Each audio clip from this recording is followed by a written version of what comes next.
Isang granada ang lumapag sa pagitan ng First Sergeant na si Bradley Casal at ng isang sugatang Marine.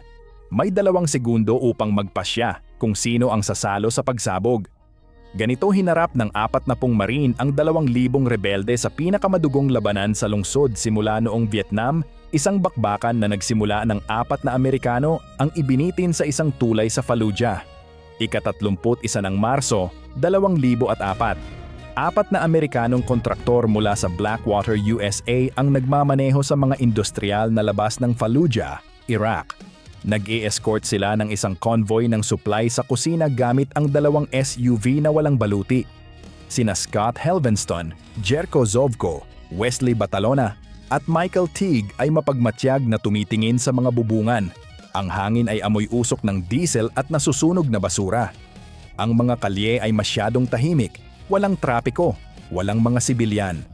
Tanging ang malalayong tawag sa panalangin ang umaalingaw-ngaw sa mga pader na semento. Pagkatapos, nang walang babala, ang mundo ay sumabog. Ang putok ng mga automatikong armas ay nagwasak sa mga windshield mula sa 3 magkakaibang anggulo. Ang convoy ay biglang huminto. Ang mga salamin ay nabasag. Ang bakal ay tumunog ng matalim. Gumanti ng putok ang mga kontraktor, ngunit sila ay napaliligiran. 50 rebelde ang lumabas mula sa mga eskinita at bubungan. Sa loob ng 4 na minuto, ang 4 na Amerikano ay wala na. Ngunit ang karahasan ay hindi doon nagtapos. Bumaba ang mga nagngangalit na tao. Kinaladkad nila ang mga katawan mula sa nasusunog na mga sasakyan. Binubugbog ang mga ito ng mga bato at bakal na tubo. Ang amoy ng kerosina ay pumuno sa hangin habang may nagbuhos nito sa mga bangkay at sinilaban ang mga ito. Ang mga sunog na labi ay itinali sa mga lubid at kinaladkad sa mga kalye habang daan-daang tao ang sumisigaw sa ritmikong galit. Pagkatapos ay ibinitin nila ang 2 sa mga katawan mula sa luntiang bakal na truses ng King Faisal Bridge sa ibabaw ng ilog Euphrates. Nakuhanan ng mga kamera ang lahat. Pagsapit ng gabi, bawat telebisyon sa Amerika ay nagpakita ng parehong nakapangingilabot na eksena. 4 na lalaki, nilapastangan at umiindayog sa hangin. Ang mga tao sa ibaba nagdiriwang. Sa Washington, ang reaksyon ay kagyat. Dapat magbayad ang Fallujah. Ngunit ang hindi pa nauunawaan ng sinuman sa Washington ay ang lungsod na ito ay nawala na sa kontrol. At ang halaga upang mabawi ito ay isusulat sa dugo. Ang Fallujah ay matatagpuan 40 milya sa kanluran ng Baghdad sa kahabaan ng ilog Euphrates. Noong 2004, tahanan ito ng halos 300,000 tao. Karamihan ay mga Sunni Arab. Matapos ang pagbagsak ng Baghdad noong 2003, sinubukan ng lungsod na panatilihin ang kaayusan. Ngunit noong Abril 2003, ang mga paratrooper mula sa 82nd Airborne Division ay nagpaputok sa mga nagpoprotesta sa labas ng isang paaralan.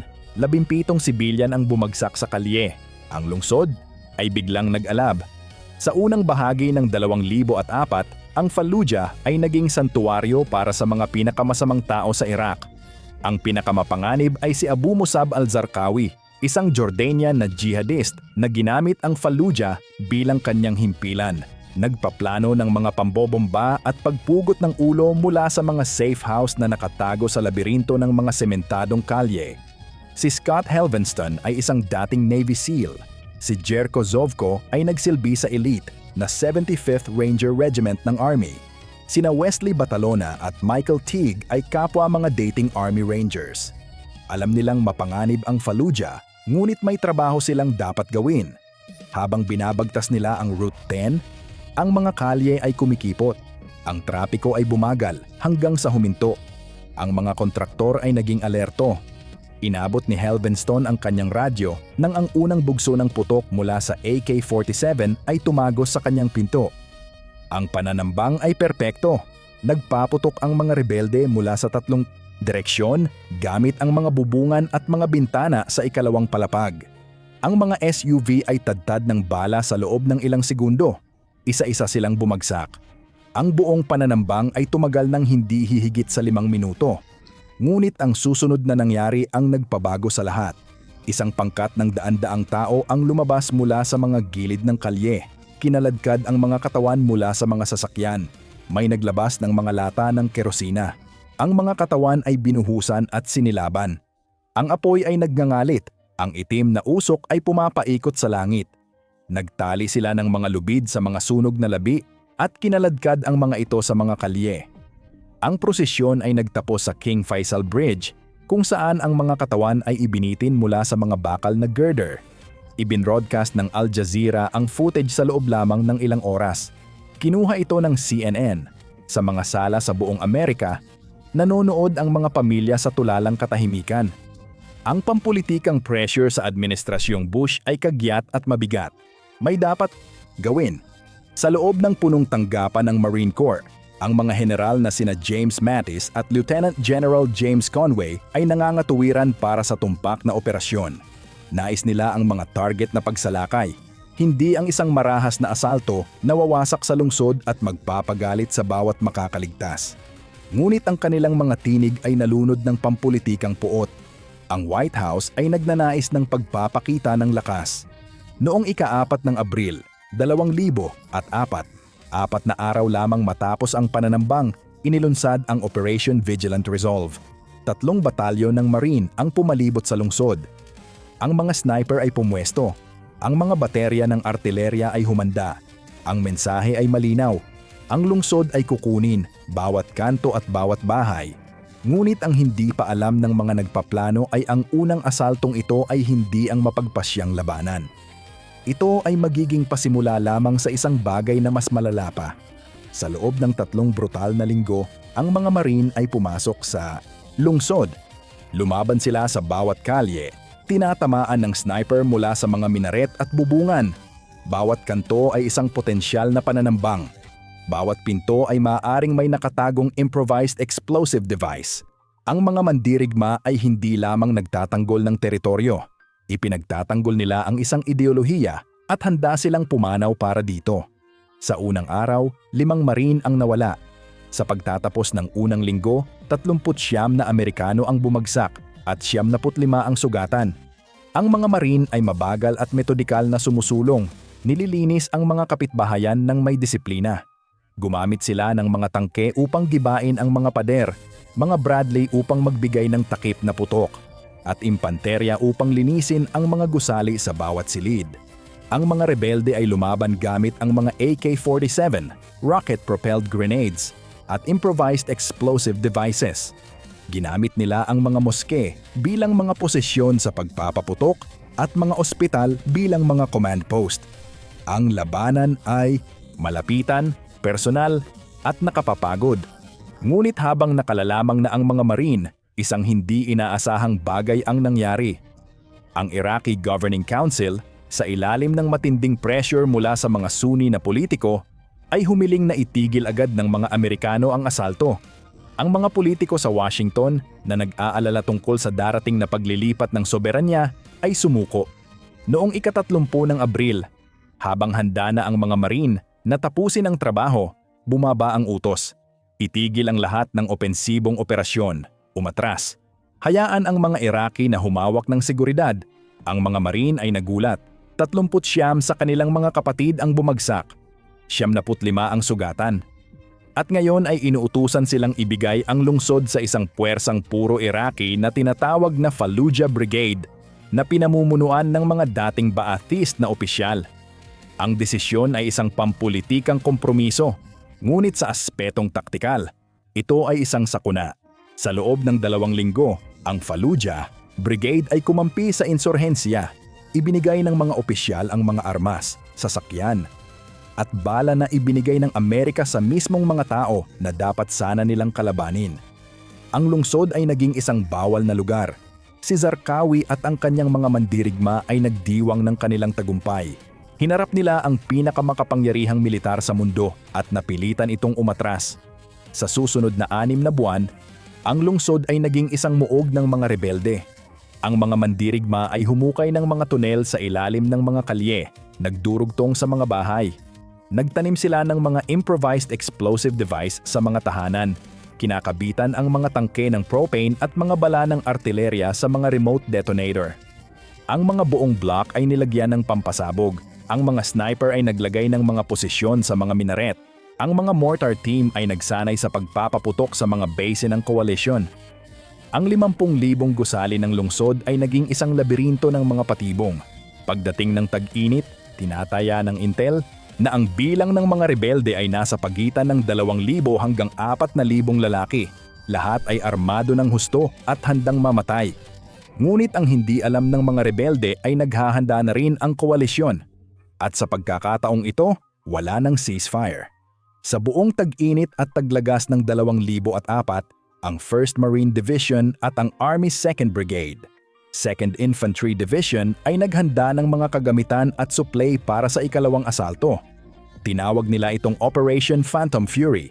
Hinati ng mga tagaplano ang Fallujah sa mga sektor gamit ang grid ng mga phase line na may mga codename tulad ng Henry, Fran at Elizabeth. Bawat pangunahing kalye, bawat moske at bawat interseksyon ay nakamapa. Ang mga unmanned aerial vehicle ay lumilipad para sa 24 na oras na misyon ng pagmamanman. Ang mga engineer ay nag-imbak ng supply ng pagkain, tubig, gasolina at bala para sa 15 araw. Bumubuo ng tinatawag ng mga marine na Iron Mountain ng mga supply. Ang plano ay simple ngunit brutal. Palibutan ang lungsod. Putulin ang lahat ng daan palabas. Pagkatapos ay magpadala ng 14,000 tropa ng koalisyon upang linisin ang bawat gusali. Isa-isa. Alam ng mga sibilyan ang darating. Sa huling bahagi ng Oktubre, ang mga leaflet na inihulog mula sa mga helicopter ay naghimok sa lahat na umalis. Higit sa 70% ng populasyon ang lumikas, nagtutungo sa Hilaga at kanluran patungo sa mga refugee camp. Ang paglikas ay parang sa Biblia. Pagsapit ng unang bahagi ng Nobyembre, ang Fallujah ay naging isang ghost town. Nakapangingilabot ang katahimikan maliban sa paminsan-minsang putukan. Ang mga kalye ay walang tao. Ang mga tindahan ay sarado. Ang tanging natitirang tao ay maaaring masyadong matanda na, masyadong may sakit o masyadong tapat sa laban para umalis. Ang lungsod ay naghihintay. Alam na ang susunod na darating ay hindi katulad ng anumang nakita nito noon. Noong 7 ng Nobyembre, 2004, nagsimula ang mga huling paghahanda. 14,000 tropa ng coalition ang nagtipon sa hilagang bahagi. Kasama rito ang mga marine mula sa 1st, 3rd at 7th Regiments, mga sundalo mula sa Army 2nd Brigade, mga British Commando at mga unit ng Iraqi Army. Nagsimula ang kampanya sa himpapawid sa ganap na 19 oras. Ang mga AC-130 na sasakyang panghimpapawid ay umiikot sa itaas. Ang kanilang mga howitzer ay binubugbog ang mga posisyon ng rebelde. Ang tunog ay parang katapusan ng mundo, isang kulog na nagpanginginig ng buto. Ang mga baterya ng 155mm na artilerya ay nagpapaputok ng sunod-sunod na bala sa lungsod. Bawat shell ay humuhugong sa langit sa gabi. Pagkatapos ay sasabog na nagpapadala ng usok na daan-daang talampakan ang taas sa hangin. Ang pambobomba ay tumagal ng 12 oras ng diretso. Pagsapit ng bukang liwayway, ang mga buong kapitbahayan ay nababalot na ng usok. Ang mga gusali ay nasusunog. Ang lungsod ay mukhang isang bangungot, ngunit ito ay simula pa lamang. Sa ganap na 0700 na oras noong 8 ng Nobyembre, nagsimula ang asalto. Ang mga D9 na bulldozer na may mga mine plow ay sumira sa pilapil ng riles sa hilagang bahagi. Ang kanilang mga talim ay humukay sa lupa, lumilikha ng malalawak na daanan. Ang mga engineer ay nagpaputok ng mga mine clearing line charges, mahahabang lubid ng C4 na pampasabog na sumasabog sa isang nakabubulag na kislap. Ang mga pagsabog ay nagpanginig sa lupa sa layo na daan-daang metro. Ang mga Bradley at Abrams na tangke ay sumulong. Sa likuran nila na naglalakad ay ang mga marine at mga sundalo. Sila ay kumikilos sa mahigpit na pormasyon, ang mga armas ay nakataas. Bawat lalaki ay nagdadala ng mahigit 100 libra ng gamit. Ang bigat ay nakapanlulumo sa init ng disyerto, ngunit walang nagrereklamo. Alam nila kung ano ang naghihintay sa loob. Ang paunang paglaban ay mas mahina kaysa sa inaasahan. Ang mga rebelde ay umatras, pinagtitibay ang kanilang mga depensa sa mas malalim na bahagi ng lungsod. Ang 3rd Battalion, 1st Marines ay sumulong sa Jolan District, ang espiritual na puso ng Fallujah. Ang Jolan ay isang siksik na labirinto ng makikitid na kalye, matataas na sementadong pader, at mga bahay na may dalawang palapag. Bawat gusali ay isang potensyal na pananambang. Ang mga Marine ay kumikilos ng may pag-iingat gamit ang mga Bradley upang magbigay ng takip habang sila ay tumatalon mula sa bawat block. Ang mga loudspeaker na nakakabit sa mga sasakyan ay nagpapatunog ng mga babala sa wikang Arabic. Ang ilang unit ay nagpapatugtog ng Ride of the Valkyries ni Wagner upang takutin ang mga tagapagtanggol. Ang tunog ay umaalingaw-ngaw sa mga pader, humahalo sa putok ng mga rifle. Habang ang 3rd Platoon, Alpha Company, Task Force 22 ay pumapasok sa Ascari District, ang tensyon ay hindi na makayan. Ang platoon ay nakaupo sa masisikip na hold ng kanilang mga Bradley fighting vehicles sa loob ng halos 10 oras. Ang hangin sa loob ay luma na, makapal sa amoy ng diesel at pawis. Nang sa wakas ay dumating ang utos na drop ramp, ang mga sundalo ay naglabasan, ang mga armas ay nakataas, naghahanap ng banta. Ang kalye ay walang tao, ang basura ay tinatangay ng hangin, ang katahimikan ay nakababahala. Nagsimula silang maglinis ng mga gusali, lumilipat mula sa bawat bahay. Ang unang bahay ay walang tao, ang pangalawang bahay ay walang tao, ang pangatlong bahay ay walang tao. Sa bawat oras na sisirain nila ang isang pinto, inaasahan nilang may puputok, ngunit wala. Pagdating sa ika-10 bahay, ang mga sundalo ay pagod na at balisa. Alam nilang narito lang ang mga rebelde sa malapit, naghihintay. Ngunit saan? Sa ganap na 01:45 noong ika-10 ng Nobyembre, ang squad ni Staff Sergeant David Bellavia ay pumasok sa ika-10 bahay ng gabing iyon. Ito ay isang 2 palapag na sementadong estruktura na may mga rehas na bakal sa mga bintana. Ang pinto sa harap ay hindi nakakandado. Itinulak ito ni Bellavia gamit ang kanyang rifle at pumasok sa loob. Ang pasukan ay sobrang dilim. Sa likuran niya, ang kanyang mga sundalo ay pumasok ng tahimik. Ang kanilang mga night vision goggles ay ginagawang luntian ang mundo. Tumawid sila sa pintuan, biglang sumabog ang katahimikan. Isang belt-fed na RPK machine gun ang nagpaputok mula sa ilalim ng hagdanan. Ang kislap ng putok ay nagliwanag sa silid tulad ng isang strobe. Ang mga bala ay tumagos sa mga pader, nagpapalipad ng mga ulap ng alikabok. Dumapa si Bellavia sa sahig habang ang mga bala ay dumadaan sa itaas niya. Gumanti ng putok ang kanyang mga sundalo, ngunit ang rebelde ay protektado ng hagdanan. Napagtanto ni Bellavia na sila ay nakulong sa isang fatal funnel, na may mga rebelde sa itaas nila at ang iba ay papalapit na. Kung aatras sila, mapapatay sila. Kung mananatili sila, masasakop sila. Mayroon lamang isang opsyon: sumulong, linisin ang bahay, ubusin ang lahat ng nasa loob. Ngunit ang hindi paalam ni Bellavia ay ang bahay na ito ay puno ng mga mandirigmang sabog sa adrenaline at stimulants. Mga lalaking hindi hihinto hanggat hindi sila napapatay. Sumigaw ng mga utos si Bellavia sa gitna ng ingay ng putukan.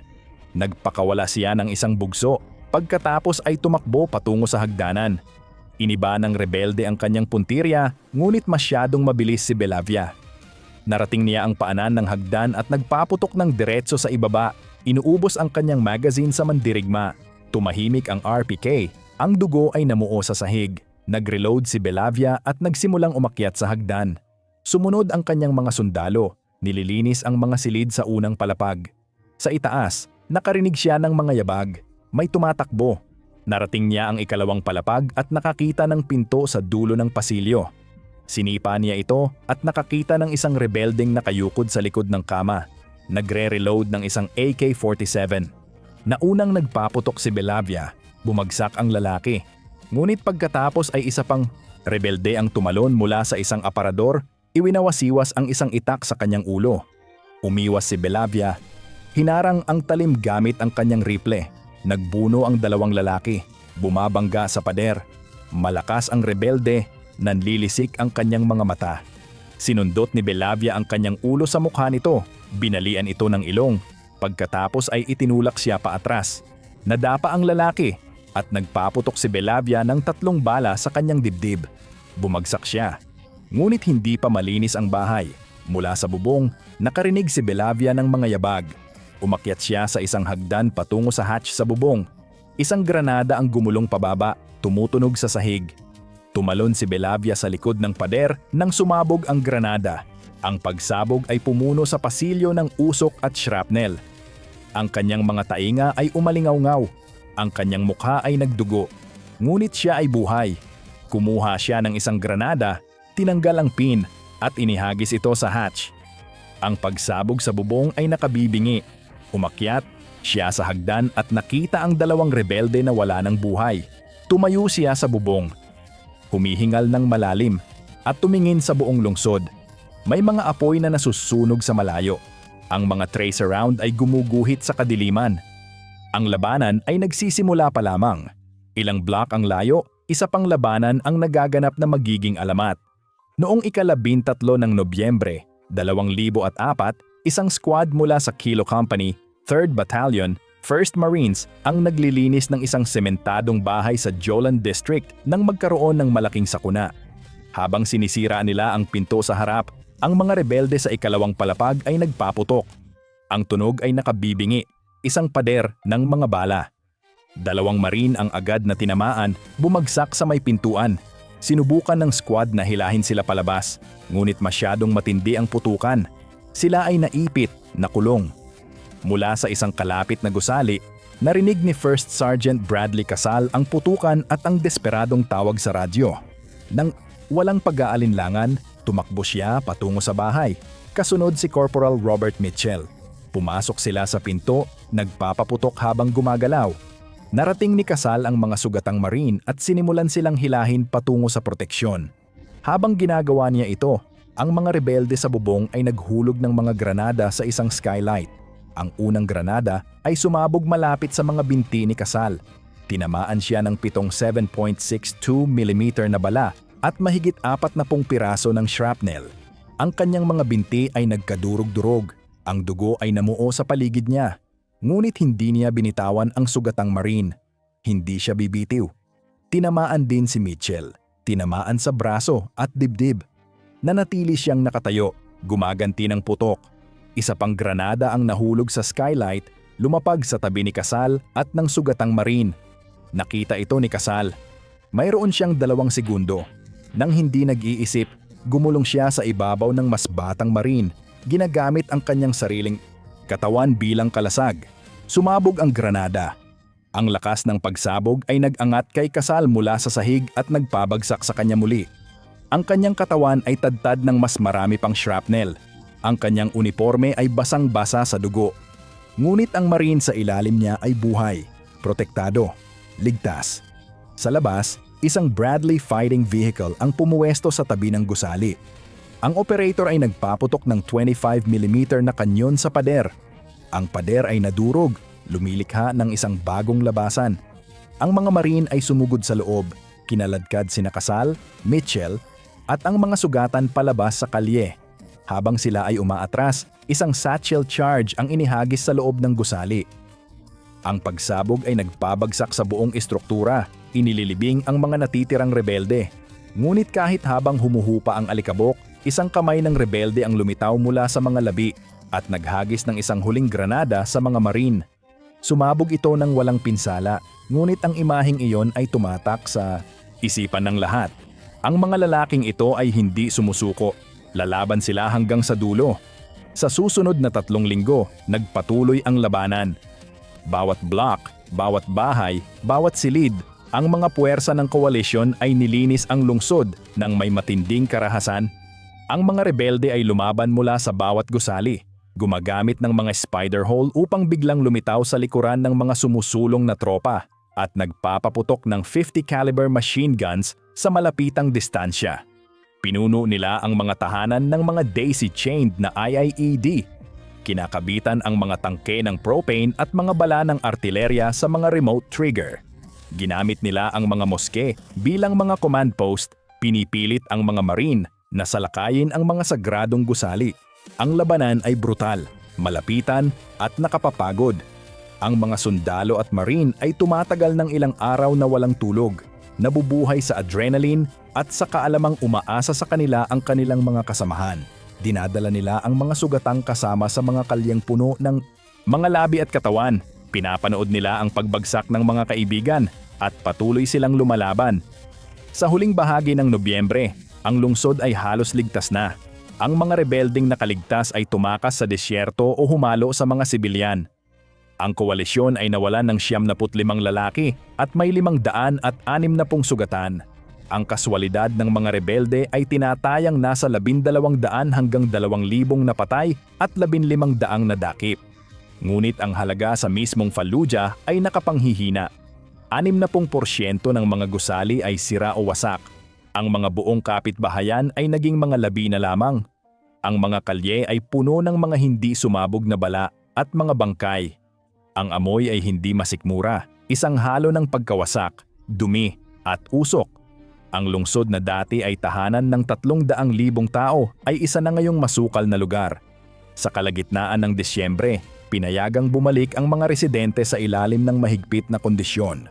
Dapat silang dumaan sa entry, Control Point 5. Bawat tao ay dumadaan sa biometric identification, pag-scan ng iris, fingerprints, mga larawan. Bawat tao ay binibigyan ng ID card na dapat nilang isuot sa lahat ng oras.